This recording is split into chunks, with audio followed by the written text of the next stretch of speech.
Pero hace muchos años atrás, pude ver la llegada de la mujer que hoy va a estar compartiendo con ustedes a nuestra comunidad. En aquel momento no tenía hijo, estaba todavía soltera y llegó a un punto de partida. ¿Cuántos han experimentado el punto de partida? Esa es la mejor experiencia que da Mar Azul, es cuando te haces parte de esa comunidad. Y recuerdo escucharla hablar y contar su testimonio y saber desde aquel momento que Dios le había dado la gracia para comunicar. Simplemente me reía yo me reía tanto escuchándola compartir sus testimonios, porque imagínate, alguien que está compartiendo testimonio en PDP cuando no hay mucha presión y tú dices lo que sientes, y esta persona hablaba de una forma que yo me moría de la risa. Y yo decía, Señor, llámala, úsala para tu gloria, para tu honra. Esa palabra a veces, ¿verdad? Eso de Dios nos invita, y Dios la invitó.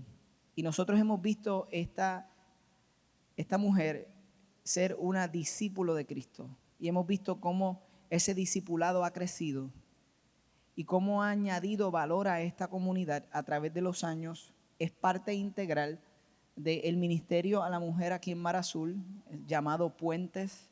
Ella ha estado desde hace mucho tiempo haciendo eso, y hoy es la primera vez que va a estar con este campus, porque esta mañana por primera vez estuvo con Juncos en 2 servicios ya, y ella dijo, yo estoy lista. Yo sabía que ella era quien tenía que dar este mensaje hoy, se los digo con todo el corazón. Ella dijo, tengo la fuerza para hacerlo, mi esposo está bregando con Hugo, estamos en un equipo, estamos bien, así que yo estoy lista para también compartirlo en Metro. Y a mí me encantaría que ustedes recibieran con mucha alegría a Maritza aquí con nosotros. Gracias, Maritza Martínez. Pero vamos a recibirla con un cariño más fuerte. Gracias.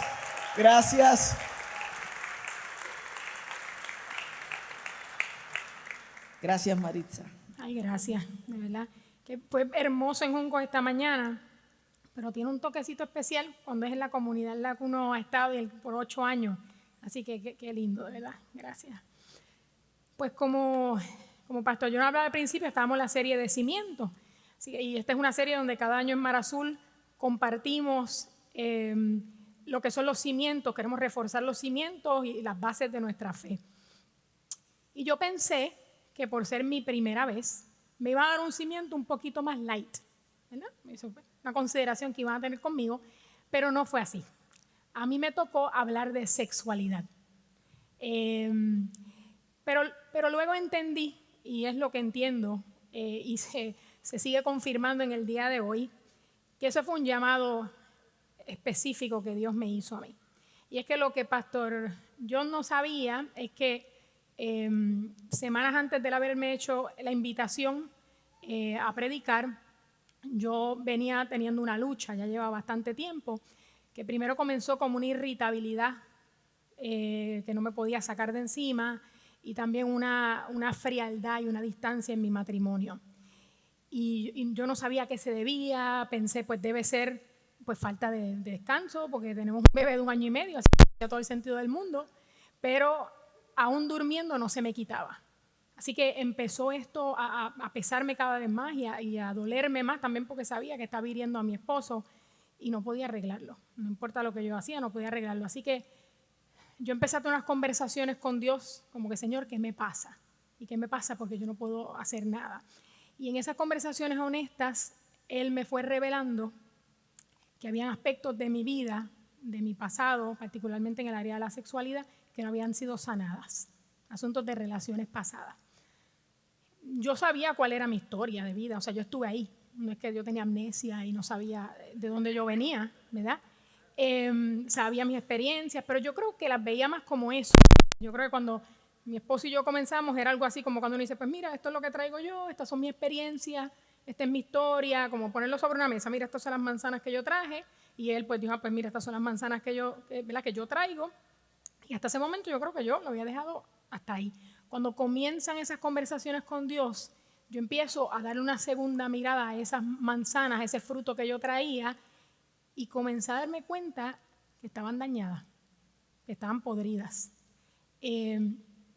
Yo creo que tal vez hasta había pasado más tiempo mirando las de mi esposo y tenía hasta más claridad de las áreas donde él tenía ciertas roturas sexuales y no estaba tan claro de las mías. Así que cuando empiezo a ver eso, obviamente me ocasionó un montón de dolor. Eso y impotencia, porque ¿qué yo hago con esto en mi pasado? ¿Cómo yo cambio mi pasado? Así que lo único que me salió en un momento de llanto fue decirle, Señor, sana esa área de mi vida y sana esa área de mi matrimonio. Esa fue mi única oración, no me salía nada más. Y en ese tiempo, los últimos 2 meses, luego de esa oración, yo he visto cómo el Señor ha ido preparándome para este mensaje, no tanto con el contenido, también, pero mi corazón ha ido trayendo claridad. Yo he ido experimentando libertad. Esa irritabilidad que le decía que no se me quitaba con nada, ni con dormir, ni con hacer nada, empezó a irse. La distancia, la frialdad y cosas que Dios sigue haciendo y seguirá haciendo. Pero aún así, la semana pasada, cuando recibo el bosquejo preliminar de parte del pastor, yo lo miro y yo no puedo predicar de esto. Yo no puedo predicar de esto. Y lo miraba y yo sentía, yo no puedo explicar, yo estuve todo ese día con un peso encima y una tristeza, que yo hasta me acosté en la cama, no podía pararme, yo, pero ¿qué te pasa? Y una tristeza y yo peleando con Dios, Señor, yo no puedo hablar de esto. O sea, una cosa es lo que tú vas a hacer, que estás haciendo conmigo y está chévere, pero yo no quiero hacer esto porque para mí, hasta ese momento yo decía, esto es producirle más dolor a personas que ya tienen dolor sobre ciertos aspectos de su vida, traerle tristeza.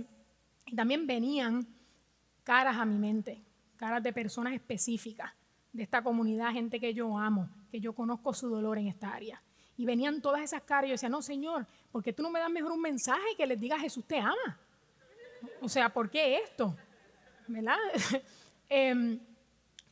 Y en esa otra batalla o conversación con Dios, yo sentí que Él me habló al corazón y me dijo, es que todavía no has entendido.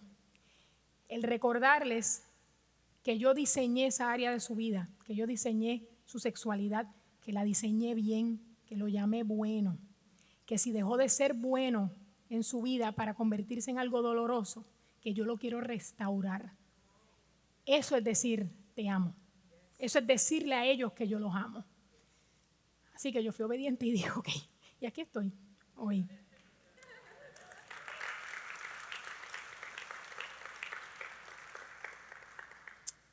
Así que ese es el corazón de Dios para este mensaje y el cimiento está titulado como la sexualidad fue diseñada por Dios y es buena. Vamos a comenzar por el inicio literalmente, vamos a ir al Génesis para ver estas ideas, este cimiento plasmado en 2 pasajes. El primero es en Génesis 1:27, dice, y Dios creó al ser humano a su imagen, lo creó a imagen de Dios, hombre y mujer lo creó. Y más adelante en ese capítulo dice, y lo llamó bueno, muy bueno. También vemos en Salmos, el Salmo 139, del 3 al 14, dice, tú creaste mis entrañas, tú me formaste en el vientre de mi madre, te alabo porque soy una creación admirable, tus obras son maravillosas, y esto lo sé muy bien. Esos son solo 2 pasajes, donde él dice, yo los hice y los hice bien. Pero esto no es siempre lo que recibimos, lo que piensa la cultura en la que crecimos, en la que vivimos, ni lo que hemos recibido. Existen 2 historias sobre la sexualidad. Una, la que nos cuenta o nos viene contando la cultura, o sea, la versión cultural, y otra, la que recibimos de Dios por medio de los autores de las Sagradas Escrituras. Y vamos a ver ambas versiones y qué nos dicen sobre este tema de la sexualidad. Vamos a empezar con la versión cultural, que esta es una que cambia con los tiempos. La cultura nos dice acerca de los seres humanos que somos animales, monos que evolucionaron. La naturaleza humana pues nos dicen que no tiene significado ni propósito en sí misma, más allá de la propagación de la especie. El género es imaginario, es una construcción social, no tiene que estar atado a tu realidad física o biológica, es más bien lo que tú sientes dentro de ti que eres. El sexo es visto más como diversión para adultos, un alivio biológico, algo más fisiológico. No tiene que ser necesariamente entre un hombre y una mujer. Puede ser con cualquier persona o incluso con cualquier cosa, después de que haya un consentimiento o ambos estén de acuerdo. El amor es visto como un sentimiento de felicidad que uno obtiene cuando está con otra persona. El matrimonio es visto como otra construcción social que tuvo su origen en la antigüedad, más para propósitos de alianza, tratados económicos, cuestiones de monarquía. La monogamia no es natural en el reino animal y como nosotros somos vistos más como animales, pues no es natural para nosotros tampoco el estar con una sola persona de por vida. El propósito del matrimonio es básicamente la felicidad. Si estás casado, no importa tanto si es con alguien de un mismo sexo o más recientemente con un robot o con alguna animación, lo importante nuevamente es que tú seas feliz. El divorcio es visto cada vez más como la decisión iluminada o sabia para parejas a las que se le acabó el amor, es decir, a las que se le acabó la felicidad. Si no estás feliz o si ya no te satisface sexualmente la relación o tu pareja, pues tienes que empezar de nuevo. Y la realidad es que esta versión no nos está funcionando, no nos ha funcionado muy bien. Nos ha dejado decepcionados, rotos, vacíos, en vergüenza y sintiéndonos solos. Así que la pregunta es, ¿habrá una mejor historia? Y la contestación que nosotros damos como seguidores de Jesús es sí. Y esta es la historia o la versión que nos presenta Dios por medio de las Escrituras. Esta versión, a diferencia de la de la cultura, no cambia. Permanece igual y ha permanecido igual a lo largo del tiempo. En el caso de la Biblia, sobre los seres humanos, la Biblia establece que fuimos creados por Dios a su imagen y semejanza, como vimos en el primer pasaje. Sí tenemos un parecido a los animales, como parte de creación, de la creación que somos todos, pero somos más como Dios que como los monos. La naturaleza humana, la Biblia establece que todos tenemos valor, propósito, significado, pero a la vez que todos estamos rotos. Rotos en el sentido de que el pecado nos desvió del diseño original de Dios. Cuando diga roto, a eso es lo que me refiero. Y que no estamos completos y no somos restaurados hasta que estamos en Cristo. Sobre el género, la Biblia establece que Dios lo diseñó, no nació de nuestra imaginación. Dios creó nuestros cuerpos o como hombre o como mujer y bendijo tu género, lo llamó bueno. Es bueno ser un hombre en el cuerpo de un hombre, es bueno ser una mujer en el cuerpo de una mujer. Y sí, hay muchas cosas alrededor del concepto de género que encierra aspectos culturales, pero el género al final es inseparable de tu realidad biológica, de la realidad física que te fue dada. El sexo, para Dios, cuando dos personas tienen sexo, es mucho más que diversión. Algo pasa a nivel del alma. Dos seres humanos separados se convierten en uno. El amor es visto como mucho más que la búsqueda de felicidad o de una emoción. El amor, resumido en una oración, es una decisión del corazón de deleitarse en otra alma y de sacrificarse por el bienestar de ella. El matrimonio no es un contrato del que sales cuando no estás feliz, sino un pacto frente a Dios en el que prometes amar una y otra vez, en riqueza o pobreza, salud o enfermedad, hasta que la muerte los separe. Y el divorcio es todo menos un comienzo nuevo en la vida. Es la ruptura del pacto, de los amarres que se establecieron con esa otra persona, es la traición de la confianza. Cuando hay hijos, es la herida de los hijos y es la muerte del matrimonio.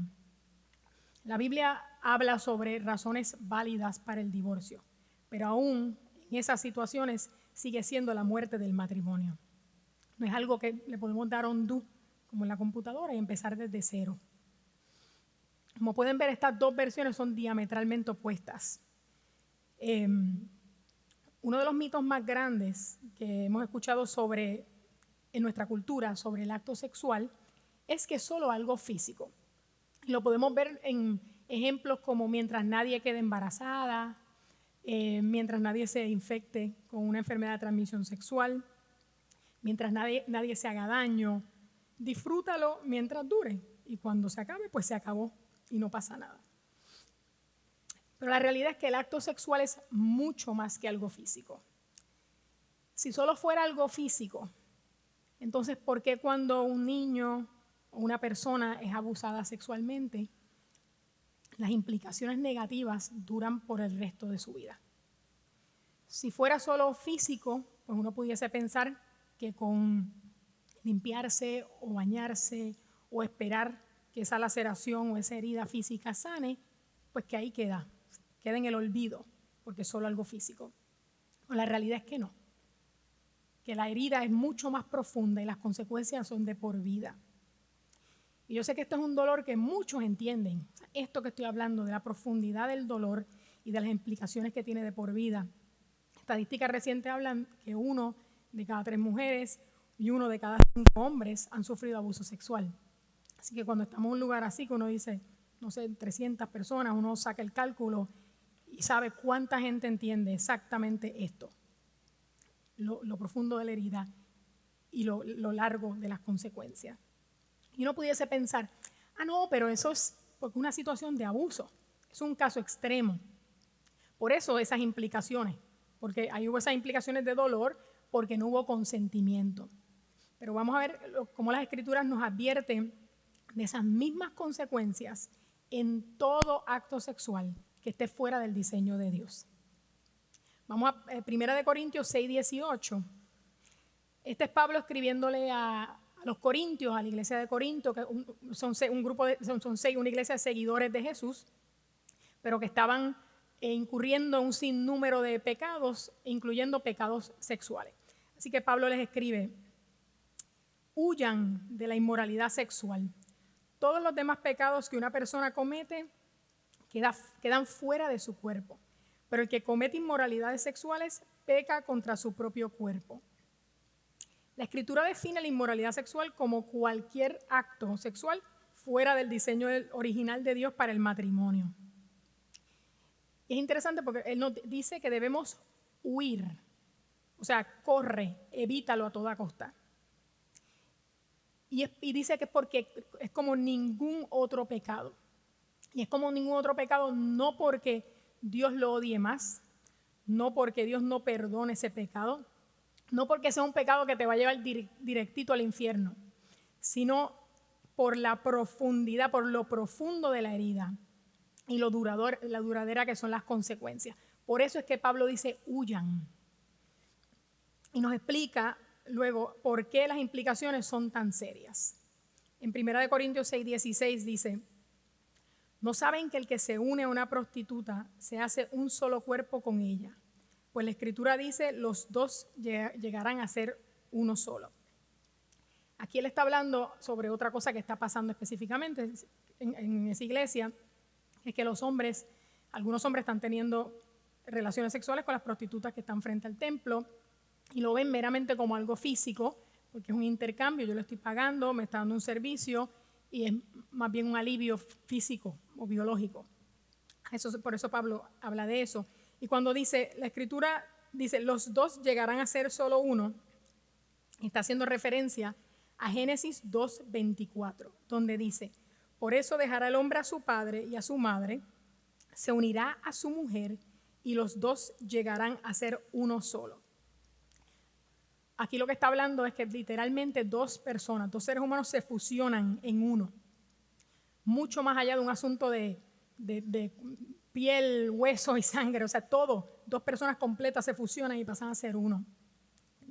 Perdónenme un segundito.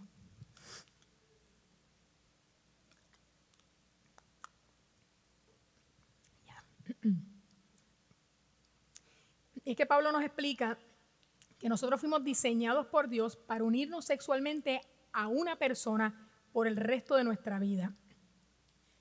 Pues por medio del acto sexual se da una conexión a nivel del alma, que se le llama soul ties o amarres del alma, que tiene efectos de por vida. Cuando yo me uno con otra persona, no se está solo uniendo mi cuerpo, se está uniendo todo mi ser. Yo les hablaba al principio de mi historia, de lo que Dios me viene mostrando y trabajando en mi vida. Y muchas veces lo que vemos como problemas matrimoniales son problemas de este tipo. problemas de naturaleza sexual, de cosas que venimos arrastrando, de amarres del pasado, de roturas sexuales que no se han sanado y que empiezan a afectar nuestra relación matrimonial. Y esto es algo que no se habla tanto, incluso a veces dentro de la iglesia, porque puede ser que nos enfocamos más en la idea de que la meta es el matrimonio. Una vez se llega al matrimonio, pues de alguna manera es como si milagrosamente todo va a caer en su lugar, pero esa no es la realidad. A veces es hasta más difícil uno darse cuenta de eso cuando está dentro del matrimonio. Y la realidad es que todos llegamos con roturas sexuales al matrimonio. Y alguien me puede decir, no, pero ese no es mi caso porque yo me casé virgen. Pues si tú eres humano o humana y creciste en este mundo, eres parte de la cultura y la cultura está en ti, tienes roturas sexuales. Aquí es más bien un asunto de pedirle a Dios que te ayude a identificar dónde están las mías, cuáles son las mías, para que Él pueda empezar a sanarlas. Otra área de nuestra sexualidad que encierra mucho dolor y mucha controversia es el tema de la identidad sexual. Nosotros, como creyentes, como seguidores de Jesús, creemos que nuestra sexualidad no es la fuente de nuestra identidad. Para nosotros, nuestra identidad no tiene como fundamento principal nuestro género, nuestra orientación sexual, el estado relacional, si estamos casados, solteros, divorciados, viudos, dónde nacimos. Todas estas cosas son importantes para nuestra experiencia humana, pero son secundarias. No es construida en Cristo. Que lo que quiere decir es que en el momento que nosotros aceptamos e invitamos a Jesús a nuestras vidas, Él se convierte en la meta para nuestra identidad. Seguir siendo transformados para parecernos más a Él. Y esto en 2 Corintios 5:17 vemos que nos habla de esto. Dice, de modo que si alguno está en Cristo, nueva criatura es. Las cosas viejas pasaron, ahora han sido hechas nuevas. Y a mí me encanta esto, porque esto nos dice que en Jesús todo es hecho nuevo. Nuestra rota sexualidad no tiene la última palabra en nuestras vidas. Yo quiero que veamos un pasaje juntos que yo le llamo el pasaje bofetón y les voy a explicar por qué. Tal vez algunos de ustedes lo han visto antes, tal vez algunos no, pero creciendo en la iglesia, cada vez que yo veía que ponían este pasaje, yo decía, a alguien le quieren dar una bofeta aquí. Y van a ver por qué. Vamos a leerlo juntos. Esto es en 1 Corintios 6, 9 al 10 primero. Dice, ¿no saben que los injustos no heredarán el reino de Dios? No se dejen engañar, ni los inmorales sexuales, ni los idólatras, ni los adúlteros, ni los sodomitas, ni los homosexuales, ni los ladrones, ni los avaros, ni los borrachos, ni los calumniadores, ni los estafadores heredarán el reino de Dios. Siempre que yo veía ese pasaje en la iglesia, después que me daba la primera bofetada, pues yo miraba ese pasaje y yo decía, pues déjame ver, inmoralidad sexual, check. Y después seguía mirando, también check. Y yo decía, pues olvídate, esto no hay break. Yo no sé ni qué yo hago aquí sentado, me debería quedar en casa porque no tengo break, me están diciendo, ¿verdad? Que básicamente me voy directito para el infierno. Lo interesante es, y fue recientemente, de hecho, preparándome y estudiando este mensaje, que yo me di cuenta que ese pasaje no termina ahí. Nunca terminó ahí, pero por alguna razón eso es lo que a mí se me quedaba en la memoria o lo que a veces sentía que me presentaban. Un versículo más adelante, el versículo 11 dice, y eso eran algunos de ustedes en pasado, pero ya han sido lavados, santificados y justificados en el nombre del Señor Jesucristo y por el Espíritu de nuestro Dios.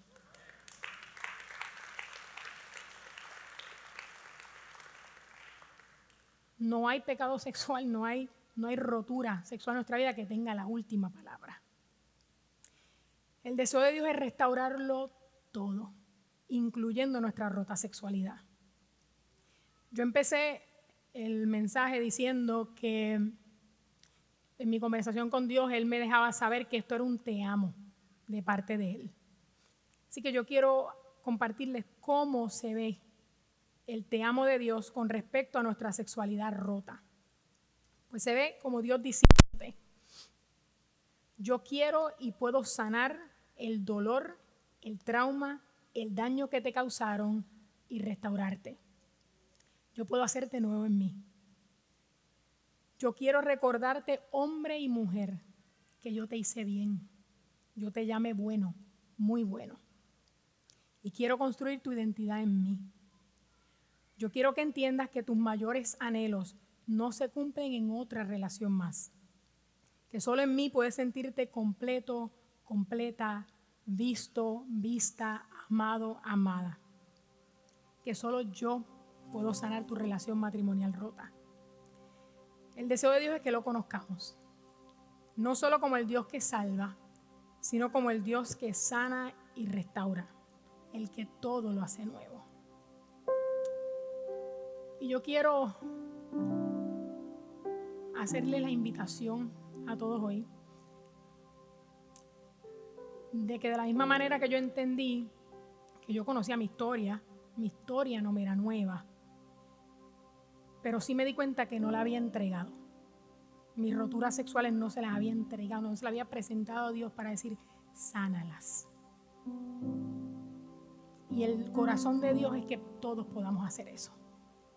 Que pueda revelarnos qué parte de nuestra historia, de nuestra sexualidad siguen estando rotas, siguen manteniéndonos presos, esclavos, avergonzados, en secreto, en cuartos oscuros. Y Él dice, entrégamelo para hacer todo nuevo. Así que nosotros vamos a abrir este espacio. Yo voy a hacer una oración para que ustedes, el que sienta que Dios le está hablando, que venga, porque queremos orar con ustedes. Así que por favor me acompañan poniéndose en pie.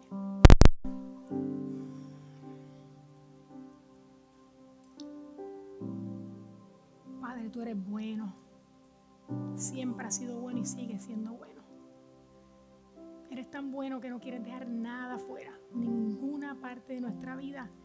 Tú no nos quieres dejar a medias, nunca nos vas a dejar a medias. Señor, nosotros queremos postrarnos delante de ti, Señor, adorándote por medio de nuestro arrepentimiento y nuestra rendición, Señor. Señor, gracias por perseguirnos, por no dejarnos quietos, por molestarnos, incomodarnos, por causarnos tristeza, Señor. Tristeza que nos lleva al arrepentimiento. Señor, yo sé que tú conoces el corazón de cada una de las personas que está aquí, que tú has hablado a su corazón, no solo hoy, desde antes tú llevas inquietándolo. Señor, esto solamente es la confirmación de que tú quieres que te dejen entrar a esa área. Pero es necesario que te la entreguen. Así yo, Señor, yo oro porque esta noche es una noche de entrega, Señor. De ponerte todo lo roto en tus manos para que tú lo hagas